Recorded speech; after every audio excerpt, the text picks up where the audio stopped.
Happy Ramzan to everyone. యాక్చువల్గా ఇవాళైతే మాకు షీర్ కుర్మా అండ్ ఆల్సో బిర్యానీ అయితే వచ్చిందనమాట. మా మమ్మీ వాళ్ళ ఫ్రెండ్ పంపించారు. సో దీనిపైన నాకు ఒక విషయం మాట్లాడాలనిపించింది, అందుకే వీడియో రికార్డ్ చేశా. సో ముస్లిమ్స్ అయితే హిందూస్ ఫుడ్డే తినాలి, హిందూస్ ఇచ్చిన ఫుడ్డే తినాలి అని ఏమైనా రూల్ ఉందా? నేను మొన్న హలీం పెట్టినందుకు మీరు హిందూస్ అయ్యుండి మీరు ఎలా హలీం తింటారు అని చెప్పి కామెంట్ చేశారు. అలా ఏముంటుంది, ఇప్పుడు నిన్న మనది ఉగాది ఉండే, సో వాళ్ళకి మేము భక్షాలు ఇచ్చాం, ఇవాళ వాళ్ళు బిర్యానీ ఇంకా షీర్ కుర్మా ఇచ్చారు. దాంట్లో తప్పేముంది? It is like respecting all the religions అనమాట. ఇప్పుడే మనం ఇంత డిఫరెన్షియేట్ చేసి వాళ్ళది మనం తినొద్దు, వాళ్ళు కూడా మన దానికి రెస్పెక్ట్ ఇవ్వకపోతే అప్పుడు ఈక్వల్గా మనం అదే చేయాలి. బట్ చిన్నప్పటి నుంచి ఈవెన్ కొంతమంది అయితే ముస్లిమ్స్ అయినా కూడా హిందూస్ టెంపుల్స్కి వస్తారు, విజిట్ చేస్తారు.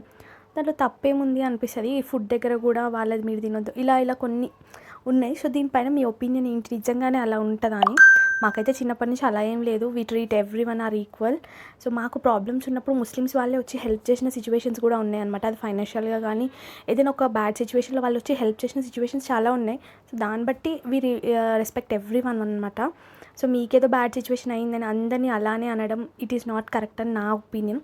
సో కొన్నిసార్లు బ్లడ్ డొనేట్ చేయాలన్నప్పుడు ముస్లిమ్సే వచ్చారు.